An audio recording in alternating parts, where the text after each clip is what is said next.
Hey, how's it going, everybody? Welcome. My name is Dutchman Games, and today we're going to finish our inventory system.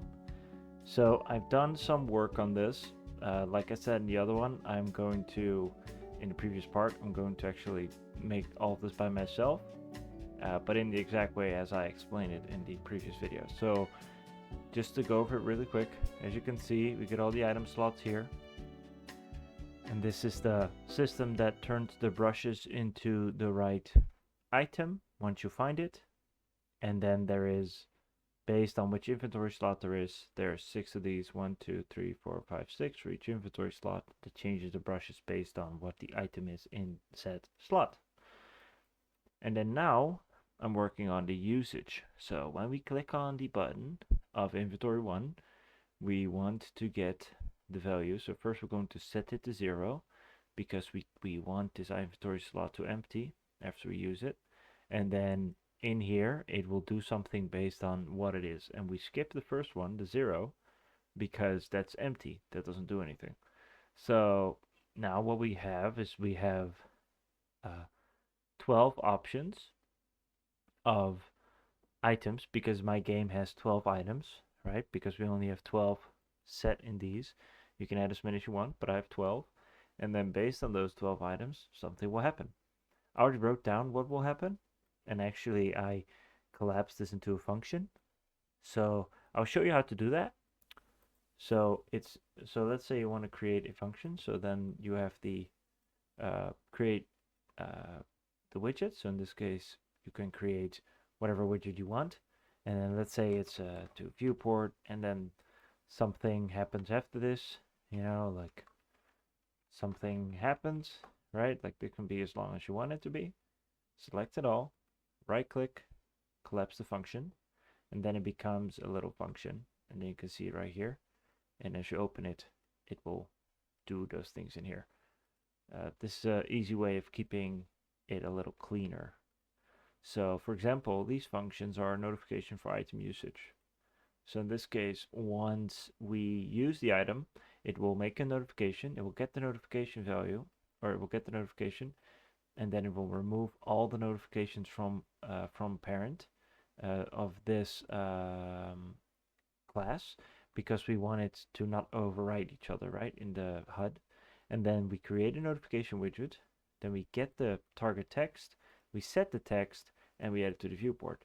Now we set the text based on the input from the function itself, which you can add down here as an input.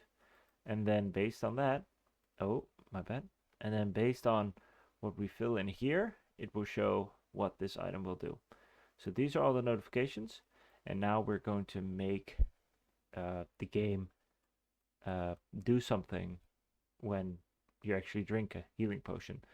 So let's actually get play character, and then get set health, or let's see, HP, I think it is. Set HP. Ooh. Oh, sorry. Wow, I am losing it. We have to get from the third person character. So set health. So we can set current health to, and then it's a plus, right? And then actually let's double click here so we get a little node here that we can pull out, which is easier. So in this case, it could be get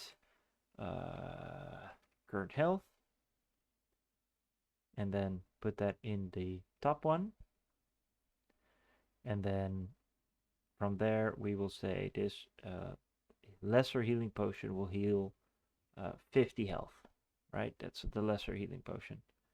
And then after that, it will play a sound 2D. And this sound will be a sound I got from Pixabay, and it's a free sound, royalty free. And then I converted it to a WAV file, because only WAV files work, or also other files, but WAV files are the best to use. MP3s do not work. So you can have, and I think I called it drink sound effect. And then what happens is, now that we have, now that our character has no item standard, right? But then once we pick up an item and we drink it,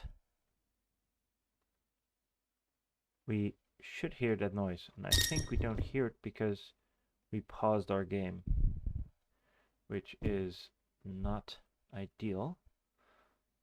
Alright, so really quickly actually get rid of the game paused in the closed menu system on the inventory and turn that into set input mode game only. And then in the third person character, get rid of the game paused and set this to set input mode UI only. This way it works much better in terms of having the game run. So do this really quick. Just I forgot to film this when I changed it. All right, so I know why it doesn't work. I'm actually kind of stupid. So what happens is it will set the item to 0, and then it will look through which item it is, and then it's already 0, right? So this has to happen first, and this has to happen second. But I don't want to put it behind here because then I have to make 12 different item sets, and then also when we copy this, we have to change this to item 2, and it's just a lot of work. So how we're going to do that is we're going to get a sequence, and then first do this, and then do that, right? So in this case, it will first check the switch on int and do all this stuff, and then it will go set the item slot to 0. But it will happen really fast. You won't even notice it. But this way, it does work. So let's get in the game. Let's walk to our items. And then click. You drank a lesser healing potion. And we restore health, and we have the drink sound effect. So you're a skeleton, I know, but still. You could also actually have a animation play.